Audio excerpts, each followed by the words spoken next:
Greetings, and welcome to The World According to Pleiades on KFUG Radio in Crescent City, California, 101.1 FM. The 1-hour weekly radio program that covers everything from alternative medicine, hypnosis, meditation, success, human interaction, alien abduction, and the question of, what is reality anyway, to name but a few.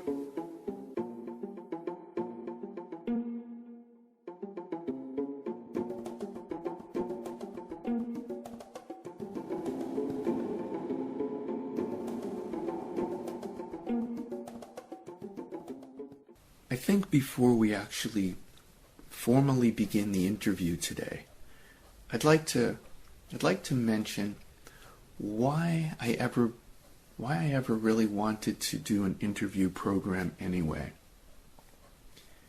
Well, back when I was a kid, growing up on the East Coast, my early teens, maybe starting around 13, something like that, my friends turned me on to hitchhiking. I fell in love with hitchhiking. The world opened up for me.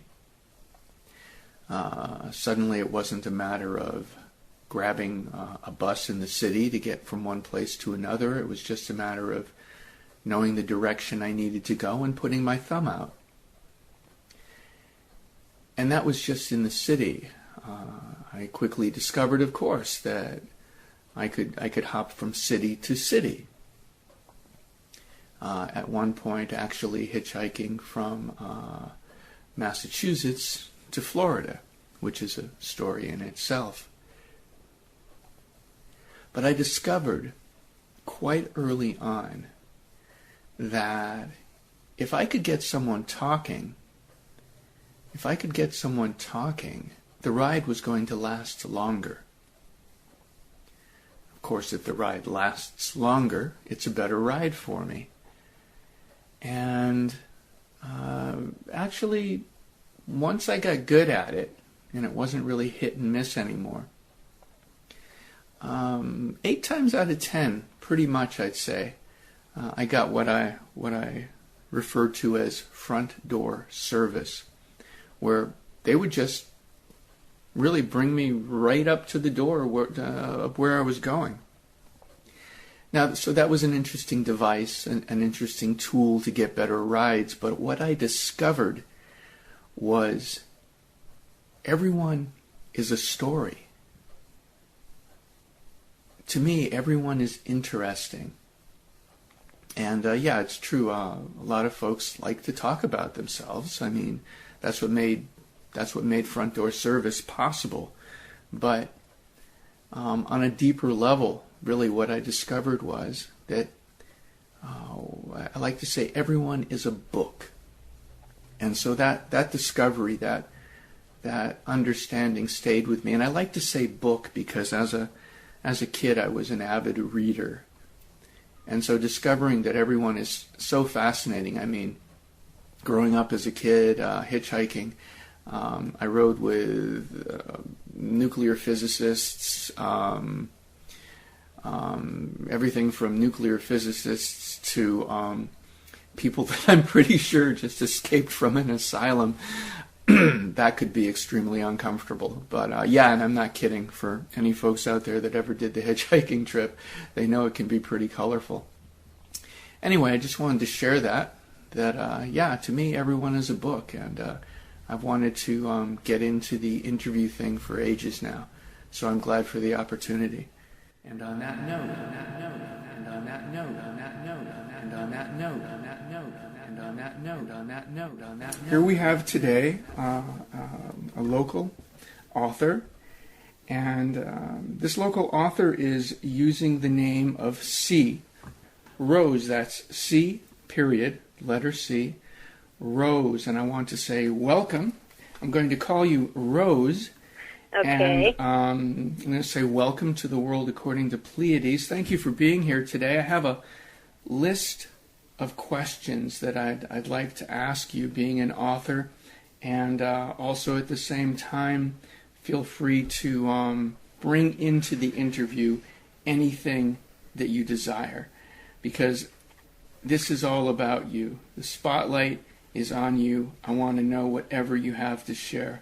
So first I'd like to say, why did you write a book? Well, I actually have been interested in writing since I was like in junior high. I've written lots of stuff. I've just never published anything before. Okay. It's just something I've always wanted to do. And, you know, I have to ask you, have you had any formal training in writing? Because I haven't finished it yet, but I have, of course, been reading it. I mean, I needed to have an understanding of what this book feels like, and I love your writing style. I had to actually ask myself, has this person had formal training? Because I've been reading since I was little. I know lots of people read since they were little. It's part of what we learn in school and all that. But I mean, I would stay up till 4 a.m. reading and sleep when I was in school. So I have a good feel for writing style, and I love yours. So there's a question: have you had training beyond what's taught in the schoolroom? Yeah, I did study creative writing in college. It's only 2 years worth of it, but I did. That's because that's what I wanted to do and stuff. So I did study it in college, and but I did also study a lot of other stuff in college. And I'm a reader myself, so that really makes a big difference on, I think, writing. I agree. Yeah. And so you've just, is there a point you can actually remember back to where you just, say you were a little kid and one day it was like, I just really want to write.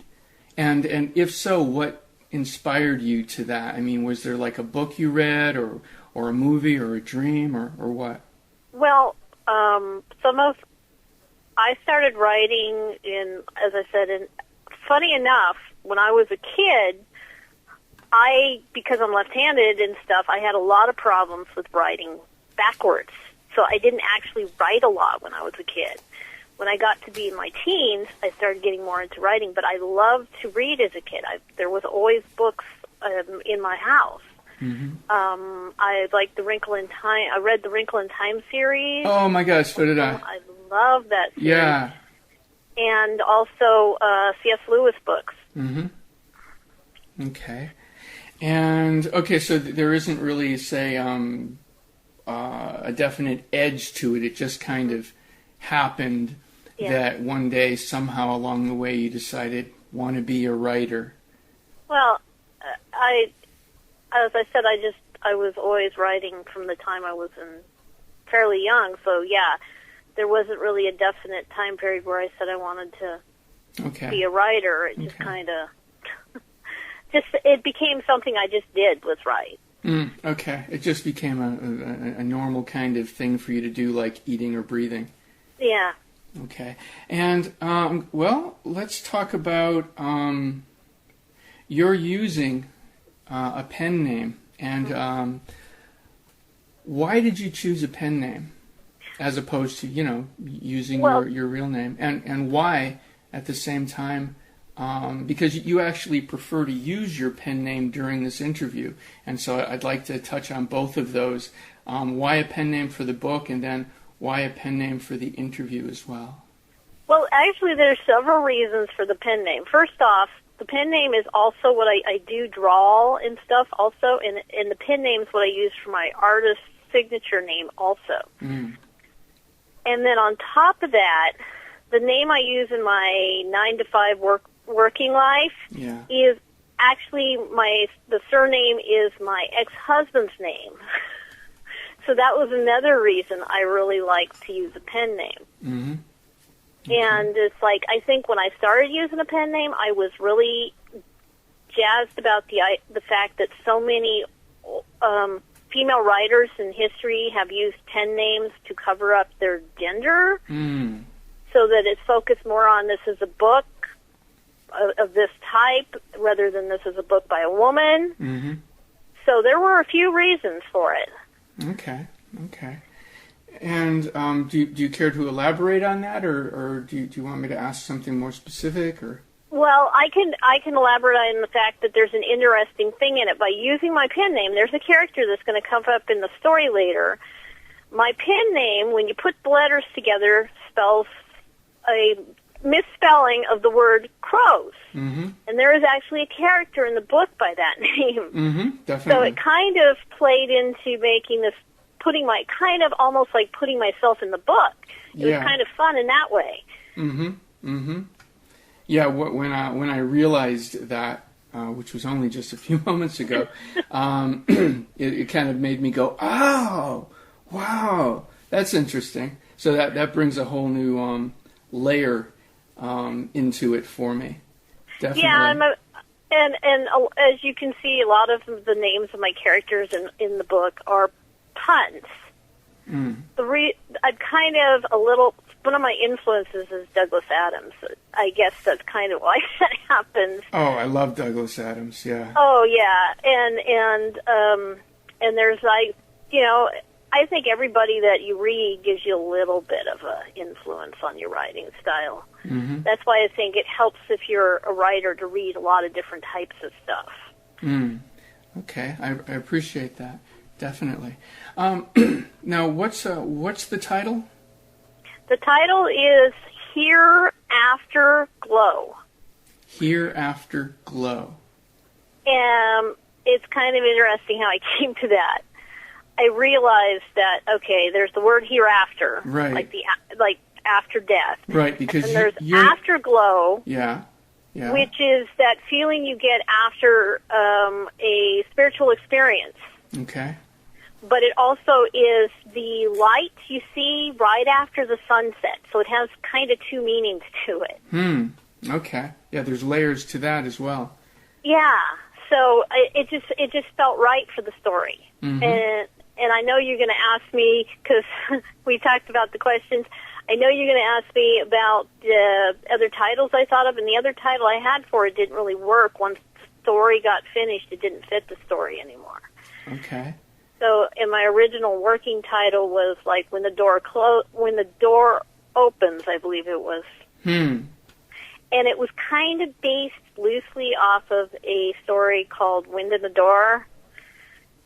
That was a novel by, as I said, it was part of the Wrinkle in Time series. It's so long ago since I read that. Yeah, it was part of the Wrinkle in Time series. Okay. But it didn't really fit the story once I got the story finished, so then I came up with this other title that just seemed to fit it. Okay. And let's see what else I have here. Okay, you've answered that. Well, without giving too much away, of course, and that's something that I told myself I needed to be careful of during this interview. I've got that, sealed into my mind. I don't want to give too much of the book away, and I haven't finished it yet, but I am looking forward to getting to know more of it, because as I said, I am enjoying it. But what's it about? Well, without giving too much away, it's about a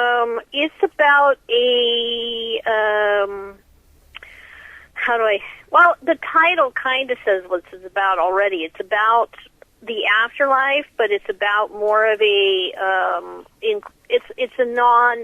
let's put it, a more spiritually diverse take on the afterlife. Most of the story does take place, and it'll get into that really fast, in the astral plane. Okay. And jumping back again just for a moment to the why you chose to do this interview with a pen name and really remain anonymous. Did you want to comment more on that, or do you feel like we've covered that enough right now? Well, I do want to mention that part of the reason I had the interest in writing a book that had the more diverse spirituality thing is that one of the things I studied both in college and on my own was all other forms of spirituality. So So, like, well, the neo-pagan and the Taoist and even like shamanism and different types of spirituality I had studied, and even at one point I took a class with a student, an ex-student of Joseph Campbell's, that talked about goddess religions predating the written word. Oh, wow. And some of that is incorporated into the book. Wow. And there's another name, another author that I love, Joseph Campbell. Yeah, yes. he's the guy that did the whole myth thing, right? Yeah, the power myth. And, yeah. And that's an interesting thing, because what the story is, the kernel of the story, I got a writer that, and it's mentioned in the note in the back of the book, there was a writer that wrote a book called The Writer's Journey, that gave me the idea to write a hero's journey, although the protagonist is a heroine, with all the archetypes, but to have it take place in the afterlife. Mm. Well, how long did this take? I mean, how long ago did you start it? How long did it take? Well, I came up with the idea for the story, actually was a few years ago, to tell you the truth. Mm-hmm. And I wrote it not last summer, but the summer before. And then last summer I edited it. I gave myself a break, because I'd originally tried to, because I self-published, I originally tried to send it or have other people edit it, and I realized when I was reading the material on it, it takes a lot of sitting on a desk waiting to be published for a lot of work. A lot of books just sit there on desks for years. Hmm. So I realized that actually maybe get it moving faster if I self-published. Okay. And let's see, that is definitely one of my questions, and now that it's like alive in the mix right here, let's just jump to it. What was the self-publishing process like for you? It was really difficult, because one of the things that a lot of people don't realize about self-publishing is when it says self-publishing, they give you tools, but you're the editor. You're the layout designer. You have to make sure you get the pages that they have to fit. You have to deal with your word processor being fit into their software, and there's a lot of work involved self-publishing that you don't even realize is there until you actually try it. But at the same time, it allows you to print what you want, and you don't have to worry about writing to please somebody else. Okay. And what do you mean when you say that? Writing to please somebody else, you don't have to worry about it because yourself... You don't have to worry about it being commercial in any way. It can be... I'm very into independent musicians and stuff, too, so... I'm very into the idea of independent art being more creative in a way, because unfortunately publishing companies and companies that produce records and stuff, they're very, there's what they're looking for, a certain look, a certain sound, a certain, Right. So what you're saying is because you did it yourself, you didn't have to deal with somebody saying, we like it, but we want you to change the whole thing. Yeah. Or make sure this scene over here has that name brand product in it because it's going to work better that way. Yeah. Okay. Yeah. Good. Excellent. And I totally applaud where you're coming from on that. Let's see. So, I kind of did we actually finish the part about how long did it take? I'm a little sleep deprived here today, so it's like we kind of did. Yeah. It took a while because I got the root of the idea like a few years ago, and then I actually wrote it one summer and edited it another summer. So it actually took a few years, but generally the actual writing only took a couple years. Okay, so that comes to another question that I've written down. And what was that process like for you? What did you experiment with? Did you experiment, or did you already have a writing plan down because you'd already been writing for years? So my question is, did you write every day? I wrote. No, I wouldn't say I wrote every day. Some days I would write. Some weeks I would write every single day, and some weeks I would get, there's periods where you get kind of dry spells, and you have to, that's part of the reason I started doing blogging, because I realized that what causes dry spells is if you stop writing, as long as you're writing something. So some days I would work more on my blog writing than I would actually my story writing, just to keep my brain going. Okay, and so blogging. Do you have several areas or pages that you blog in? Are any of them under your pen name? Because obviously we don't want to mention them if you want to remain anonymous. So well, the blogging I do is under another name entirely. So because are you in the witness protection program? No. Oh, okay. No. Yeah.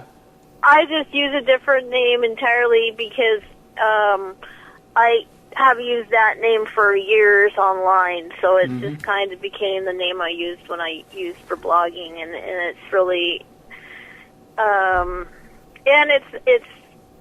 so it's really it's not connected anyway with C. Rose, so it really doesn't, anyhow. Yeah. What kinds of things do you blog about? Well, I was for a while there blogging about stuff that was happening just like around at home, like stories, and then I like to write a lot of, and this is how I got into the idea of kind of my novel I wrote is kind of short. And at first, now it's not so much, but at first it was kind of short. I thought it was going to be more of a novella because I tend to write very compacted. Because a lot of what I write for fun when I'm practicing my writing is what's known as flash fiction, which is usually one page in length.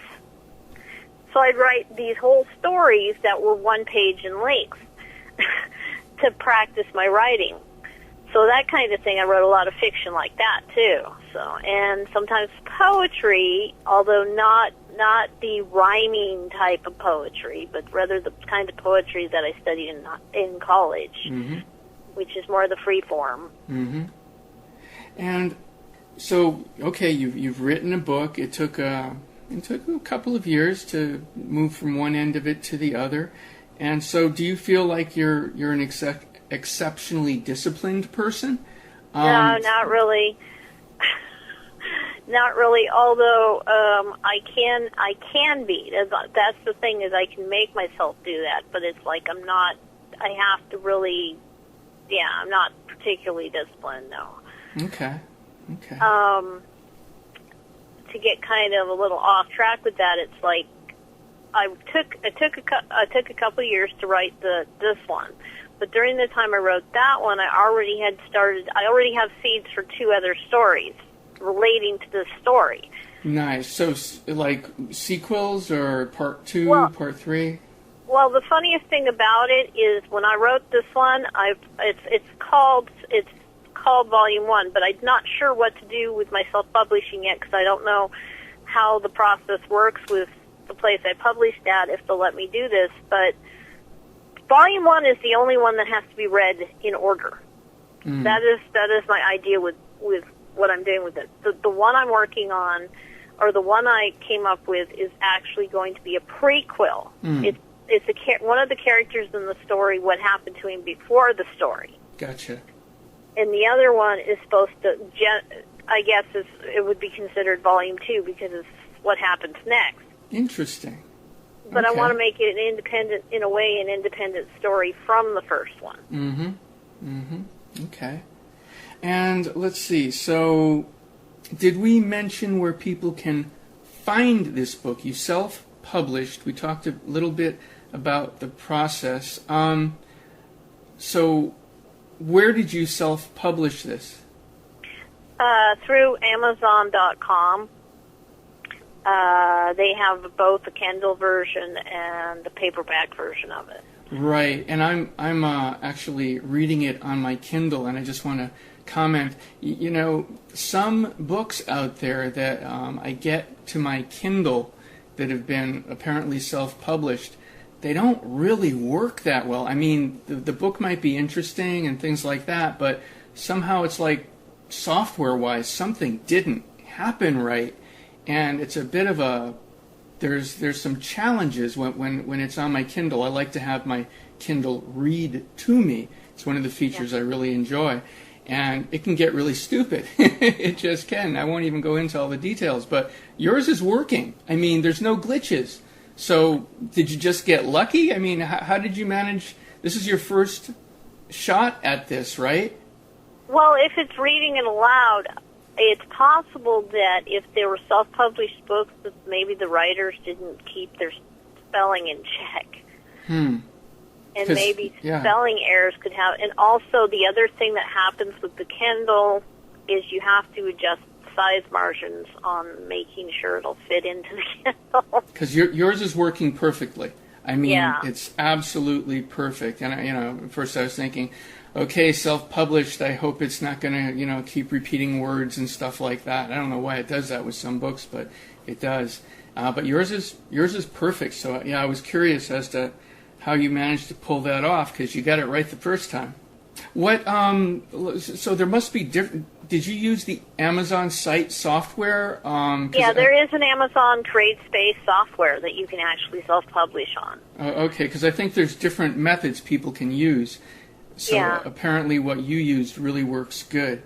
So and Amazon has what's known as Kindle Direct, where they directly send it to their Kindle publishing thing from CreateSpace. So they take something that you publish through them and put it through the Kindle, so it's more likely to fit because they already are familiar with how the pages are laid out, and they can adjust them.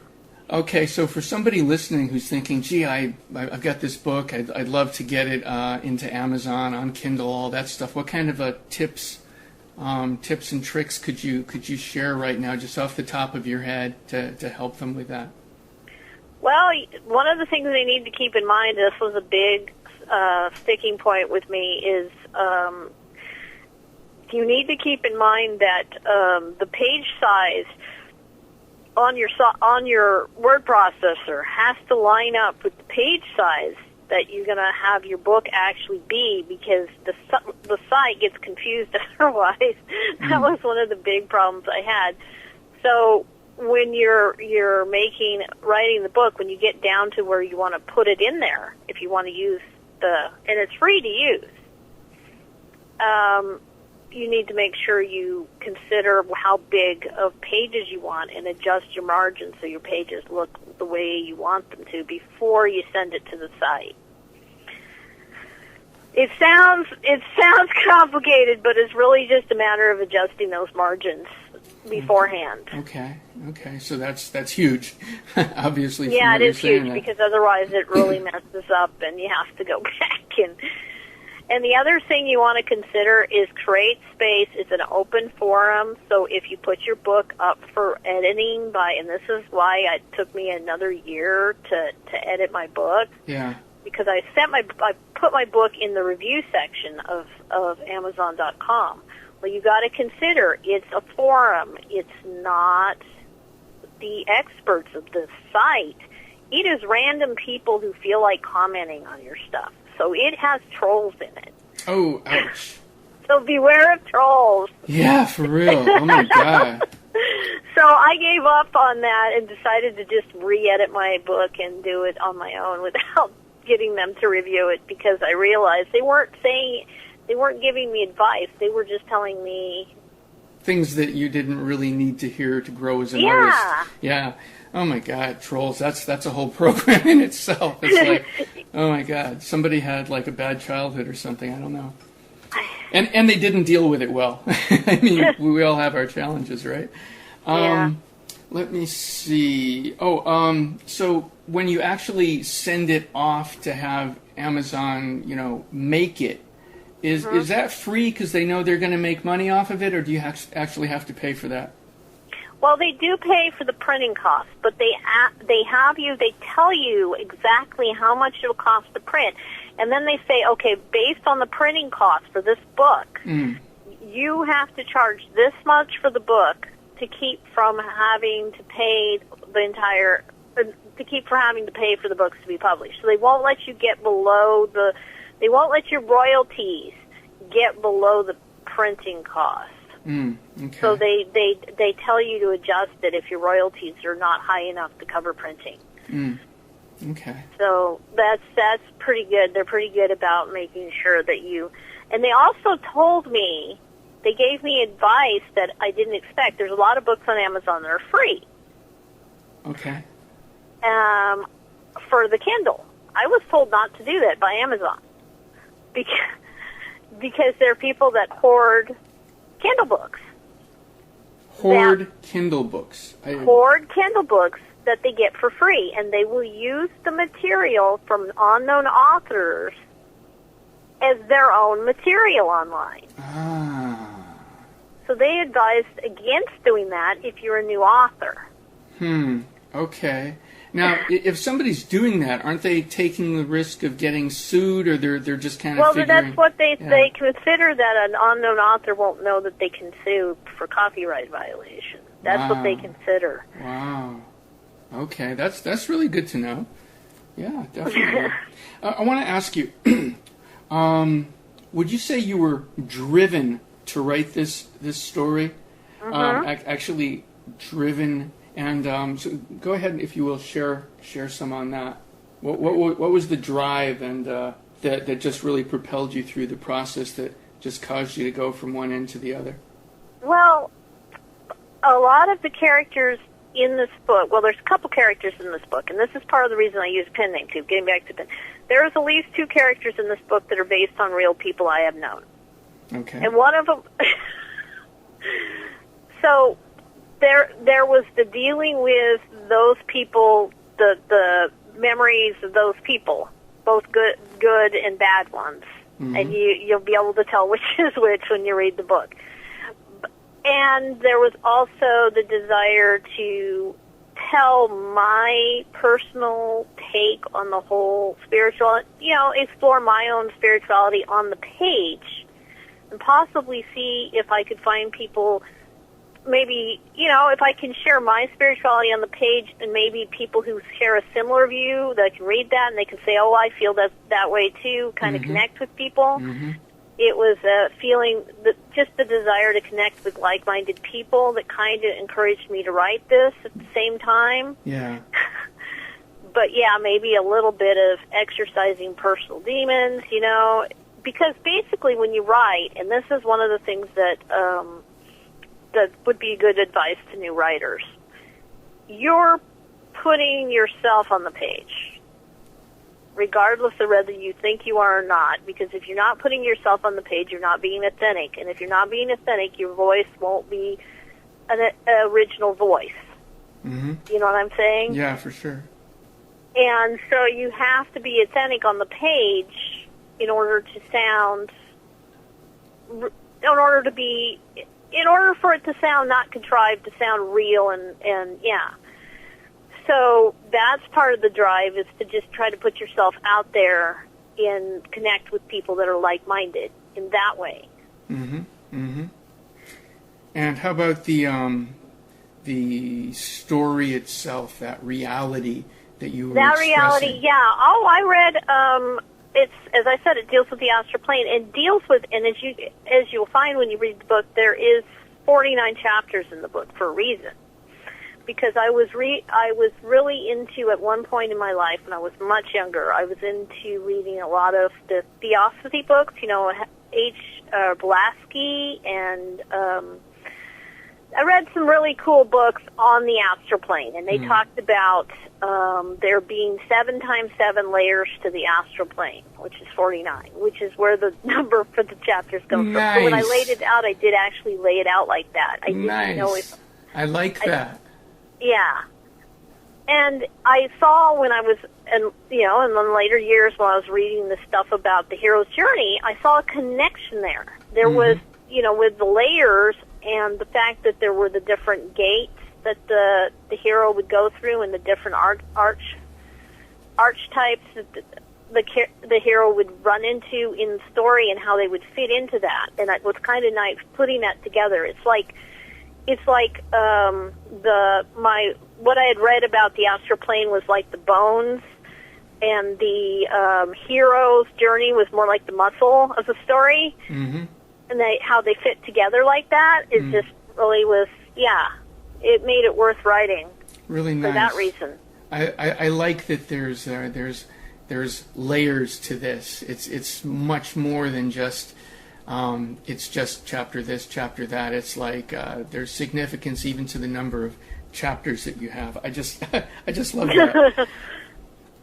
We did talk a little bit about writer's block and how your blogging you felt was really helpful, I guess, with just keeping the creative flow going. So did you have any kind of challenges with writer's block at all? Anything significant or not really? Well, yeah, there have been times where I just felt like I couldn't write anything for a while, and it's like, funny thing about that though is write no matter what. And this is I've heard I think his name's Neil Gaiman say stuff about that, and different writers have said that you write no matter what. You just write, period. So when I find I get writer's block, sometimes I'll do dream journaling just to write, just to keep it going, because if you get it gets the blank page can get a little intimidating sometimes. It's really weird. Okay. And it just kind of, in fact, there is a part in the story that kind of reflects that. There's a point in the story where they run into a section where they're on like in plain white nothingness. And that was actually me fighting with writer's block in the story. Wow. So, and I think the chapter's called Things to Avoid.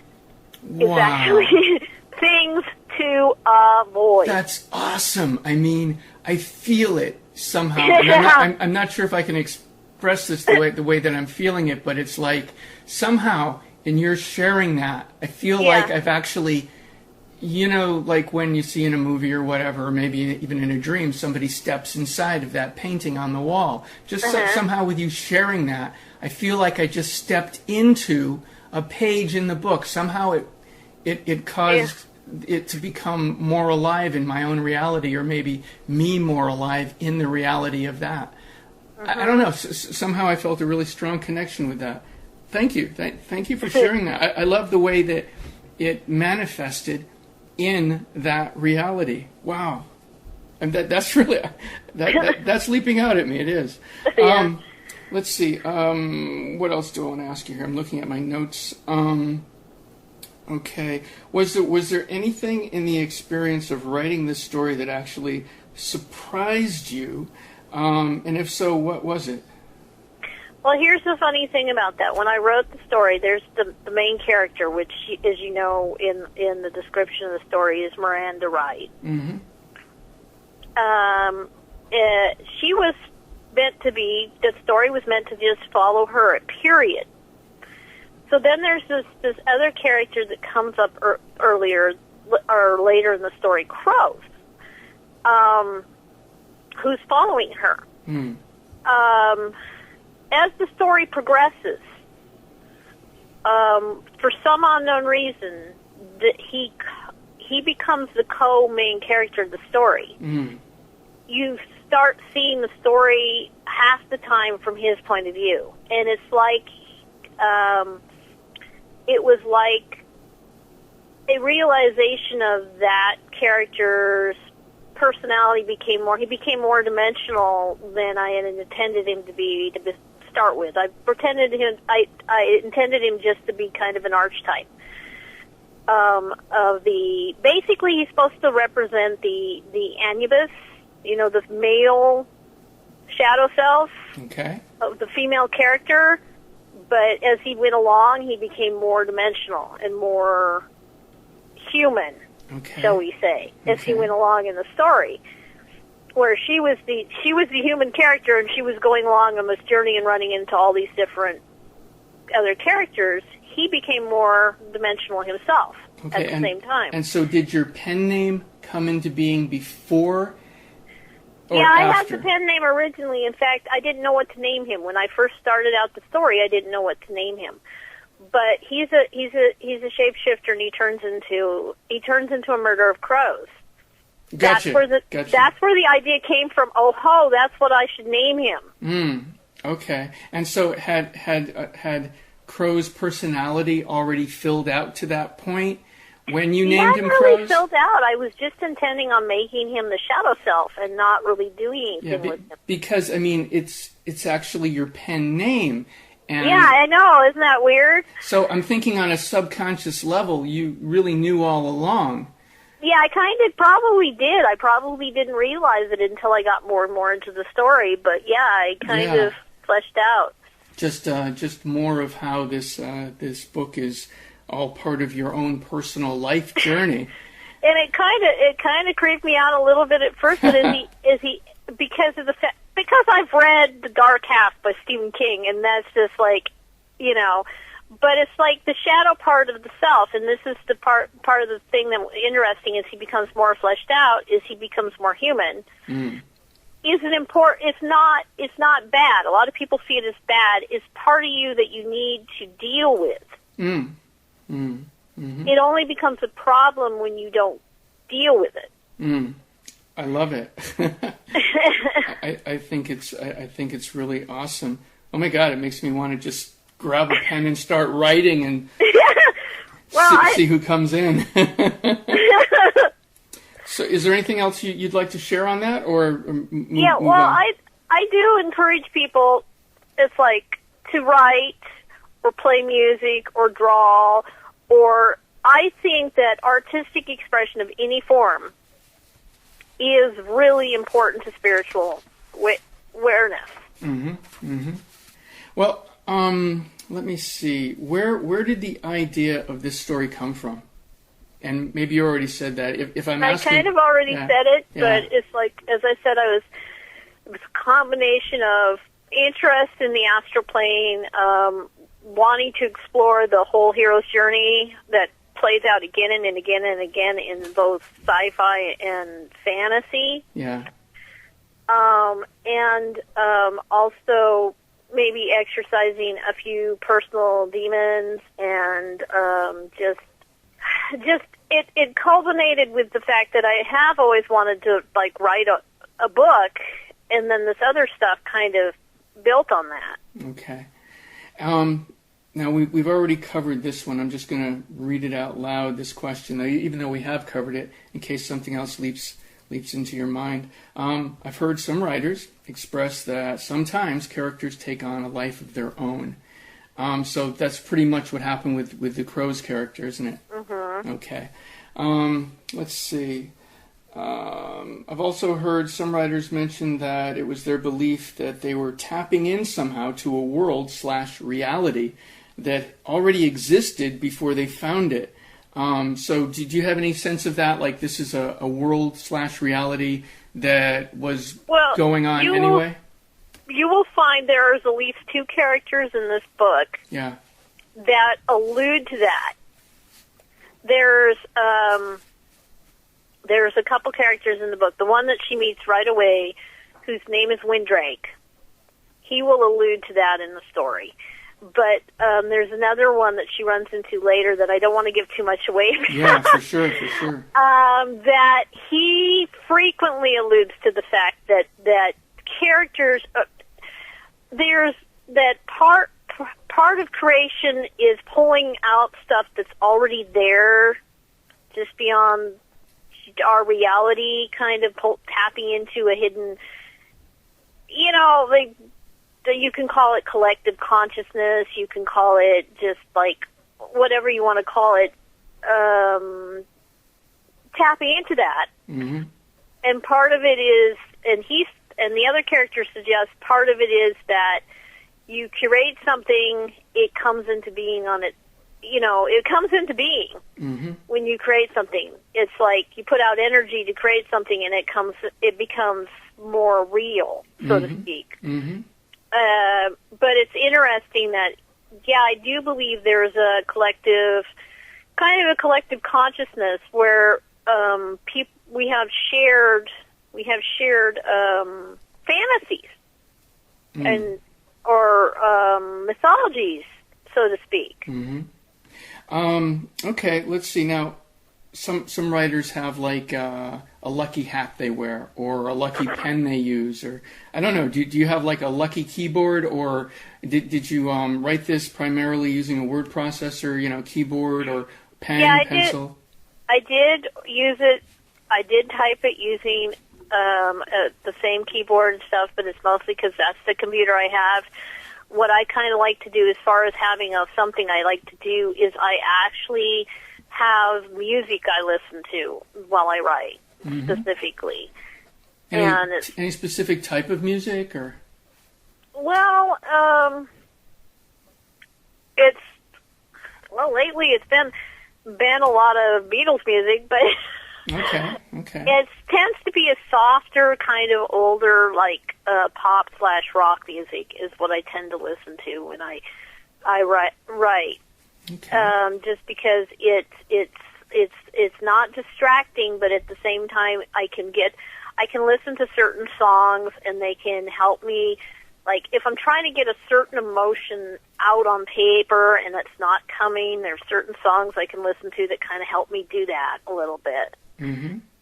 Because they put me in the right mood for what I'm trying to say. I totally get that. It's like for I don't know, a couple of years, and this is years back, whenever I was going to write poetry, I would turn on the Cranberries, and for some reason, when I turned on the Cranberries, it just helped the flow, and then one day that just kind of wore off. I turn on the Cranberries now, and it's like, I mean, I still like them, but it's not feeding that flow.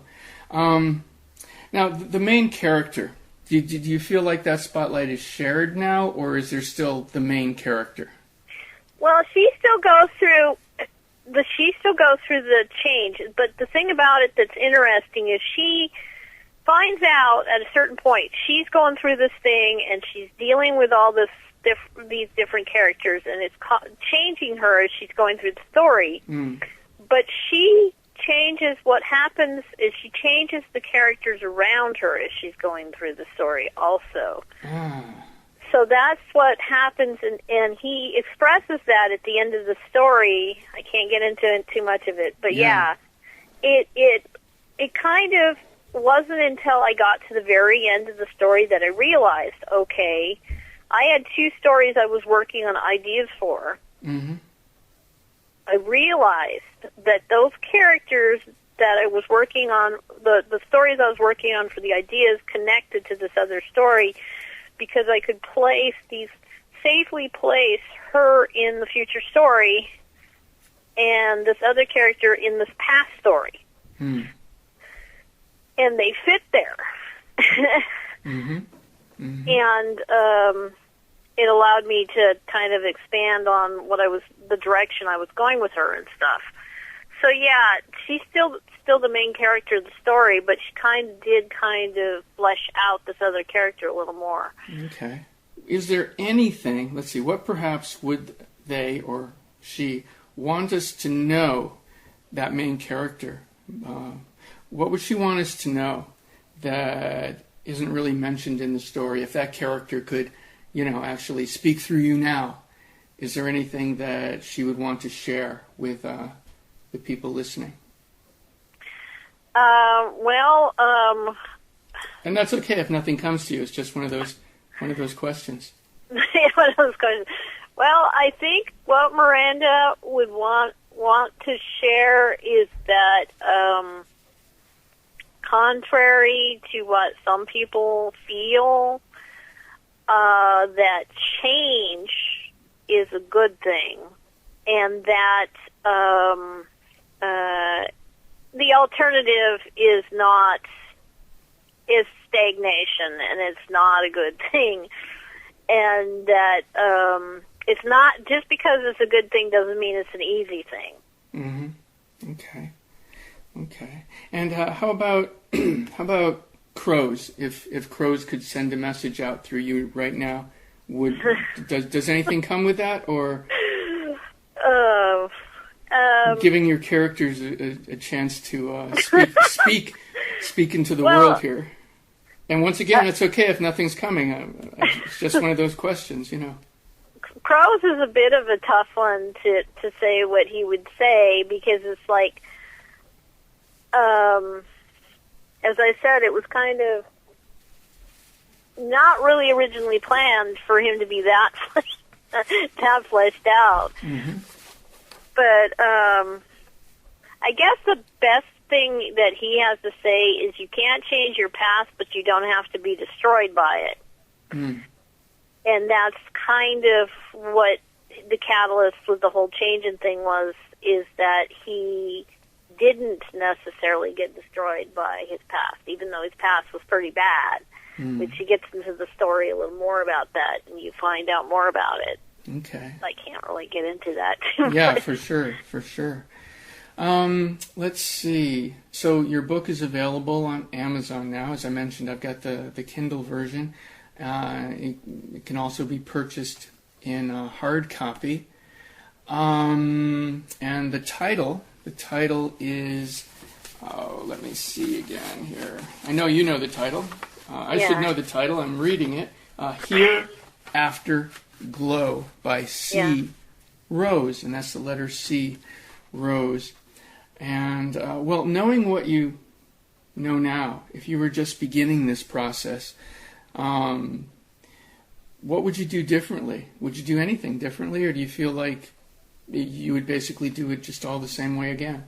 Well, I probably would have. I would have tried to do probably done the self-publishing to start with, rather than going through a whole process of trying to do it the other way, and almost giving, because at a certain point there, I almost felt like I was just going to give up on the story entirely. And why was that? What was happening that was... Well, I got kind of disheartened because, as I said, I went to the forum and there were a lot of trolls. No help on trolls on the forum, and I kind of got frustrated. And then I got, I'm being too hard on myself, because I'm not really writing this to be famous or popular. I'm writing this because it's something I believe in writing, Okay. And I think that was the key for me, is like, I don't have to answer to people who are just going to be negative. And I think that what I would have done differently is I would have thought about that more to begin with, and maybe not focus so much on that. Okay. How do you feel like you've grown through the process? Is there anything that really stands out for you, like from when you first started to now? I mean, already you've mentioned some things that clearly stand out as growth processes in your own makeup. Is there anything that stands out for you when I ask that question? Well, I think what really helped for growth and stuff is realizing that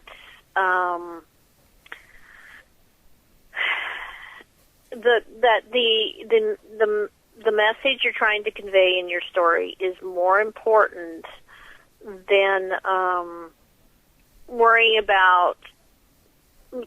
You're worrying about the story and not about what people think of you for writing the story so much. Mm.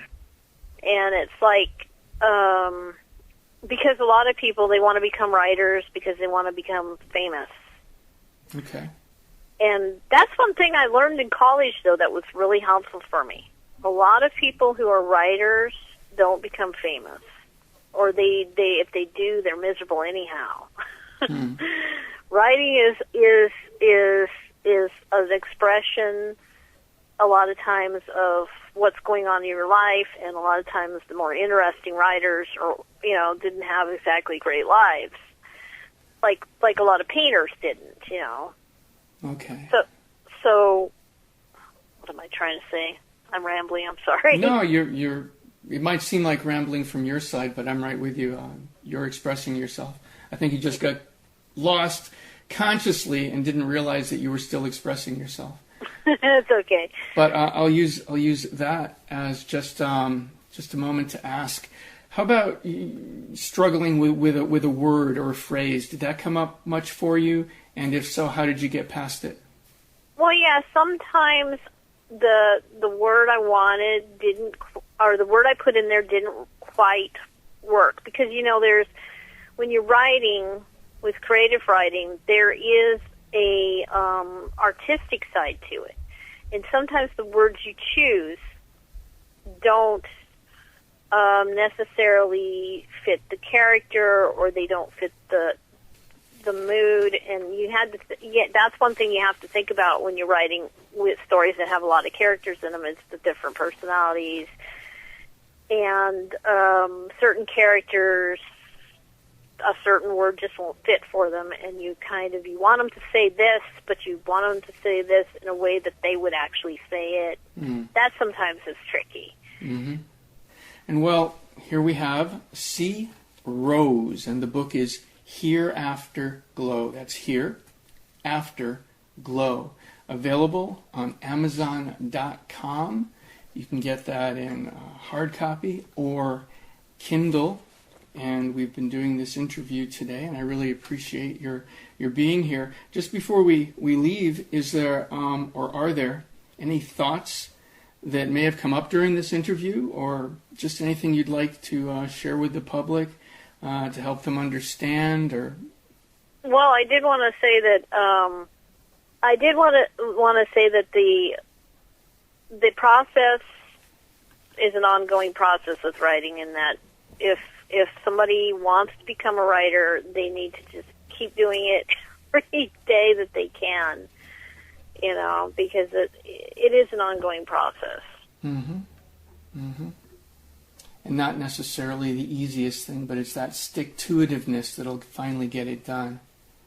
And one of the biggest things that people make with writing, and I think it's what I did early on in my life, and as I got older I realized I was doing it wrong, is that people try to make themselves sound similar to people that they like and stuff, and at a certain point you have to step outside of that and try to be authentic about your own personal voice. It's really tricky to find your own voice. And so how did that work for you? I mean, you've been blogging and basically writing for years now. Had you already found your voice before this book, or was the writing of the book something that helped bring out your voice? Well, the thing about the book bringing out my voice, I don't think the book brought out my voice. I think I had it for a long time, but the difference is in a lot of people who write or do art and stuff, and who do it independently, will feel like they're not getting a support backing. Okay, so they don't have a lot of confidence in their voice, and that's what keeps some people who are writing from really getting out there. Is it's not a matter of finding your voice; it's a matter of keeping your voice authentic, because you need to have confidence in your own voice. And as I said, there's a couple writers who are professional writers who have touched on that have really inspired me over the years. That it's not about sounding the way that people want you to sound. It's about finding your voice and having enough confidence in your own voice to push it out there.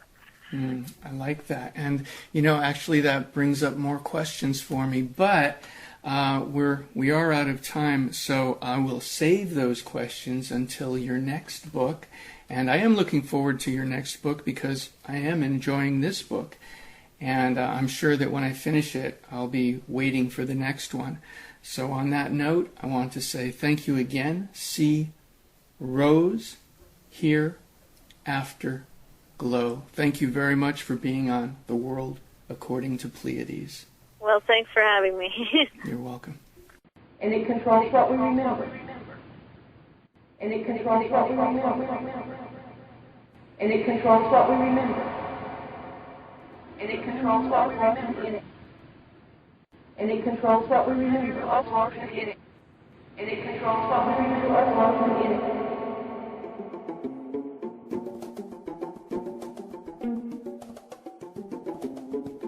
Thank you for listening to The World According to Pleiades on KFUG Radio in Crescent City, California. If you have any topics you'd like covered, or you feel you have the potential to make a good interviewee, please send your suggestions and or information to KFUG Radio, 270 I Street, Crescent City, California, 95531. Attention, Pleiades. Or email me at radiointerview@moonstar-enterprises.com. That's radiointerview@moonstar-enterprises.com. My name is Pleiades Moonstar, and I love you.